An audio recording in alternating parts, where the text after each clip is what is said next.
ബ്രാഹ്മണ സംസ്കാരം ഏറെ കൂടുതലുള്ള പാലക്കാട്, തിരുവനന്തപുരം ഗ്രാമങ്ങളിലാണ്, അഗ്രഹാരങ്ങളിലാണ് നവരാത്രി ആഘോഷം വളരെ ഗംഭീരമായി ബൊമ്മക്കൊലു ഇതുപോലുള്ള കാര്യങ്ങൾ വെച്ച് 9 ദിവസം ചുണ്ടലുകളും എല്ലാം വെച്ച് നിവേദിച്ച് ചെയ്യുന്നത്.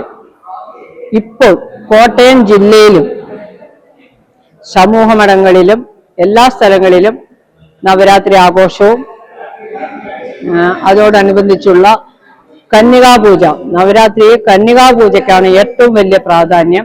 ദേവിയുടെ 9 രൂപങ്ങൾ, അതായത് ശൈലപുത്രിയിൽ തുടങ്ങി ദേവി 9 ദുർഗാദേവി 9 രൂപത്തിൽ ആണ് അവതരിപ്പിച്ച് 10ാം ദിവസം ആയുധങ്ങളെല്ലാം പൂജയ്ക്ക് വെച്ച്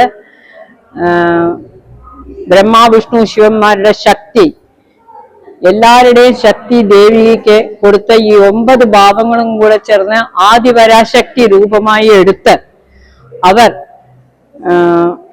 യുദ്ധത്തിന് അസുര നിഗ്രഹത്തിനായി വിജയദശമി എന്ന ആയുധങ്ങളും എടുത്തുകൊണ്ട് യുദ്ധത്തിന് പോയി യുദ്ധം ചെയ്ത് ജയിച്ച് വരുമ്പോഴാണ് ദീപാവലി.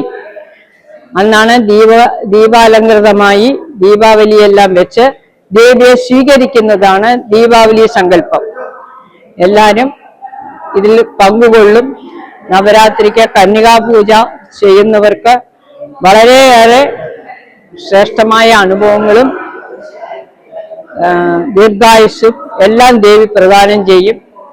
ഈ നവമി ദിവസം ഞങ്ങൾക്കിങ്ങനെ ചെറിയ ഗ്രാമത്തിൽ ചെയ്യാൻ പറ്റിയതിൽ സന്തോഷമുണ്ട്.